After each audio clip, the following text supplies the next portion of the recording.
সাবেক শিক্ষা প্রতিমন্ত্রী ডক্টর আ.ন.ম এহসানুল হক মিলন ও বাংলাদেশ জাতীয়তাবাদী কেন্দ্রীয় কমিটির নির্বাহী সদস্য নাজমুন নাহার বেবির নির্দেশক্রমে তাদের সমর্থক ও অনুসারী ৬ নং কোচা উত্তর ইউনিয়ন বিএনপি ও অঙ্গ সহযোগী সংগঠন নেতৃবৃন্দগণ ১৬ই ডিসেম্বর মহান বিজয় দিবস উপলক্ষে র্যালি, আলোচনা সভা ও পুষ্পার্ঘ্য অর্পণের মধ্যে দিবসটি যথাযথ মর্যাদায় পালন করেন। কোচা থেকে আমাদের সহকর্মী আহসান হাবিব সুমন জানান, ডক্টর আ.ন.ম এহসানুল হক মিলন সমর্থিত ইউনিয়ন বিএনপির সভাপতি আব্দুল হান্নান প্রধানের সভাপতিত্বে সোমবার তেতইয়া আদর্শ উচ্চ বিদ্যালয়ে শহীদ মিনারে পুষ্পস্তবক ও র্যালি শেষে সিং আড্ডা উচ্চ বিদ্যালয়ে বিজয় দিবসের আলোচনা সভায় অংশগ্রহণ করেন।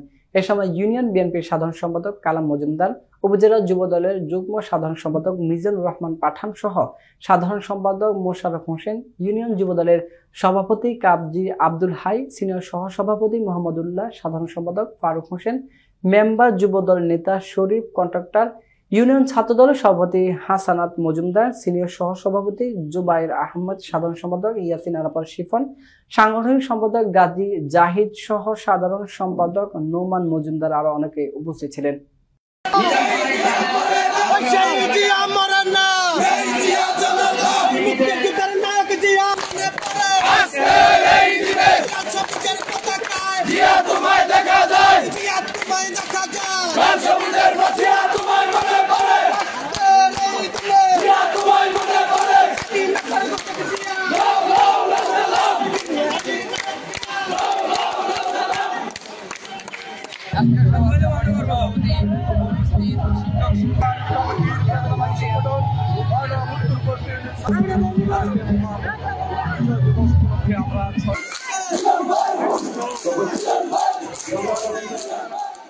আমাদের ভিডিওটি ভালো লাগলে অবশ্যই আমাদের ইউটিউব চ্যানেলটি সাবস্ক্রাইব করে পাশে থাকা বেল আইকনটি বাজিয়ে দিন।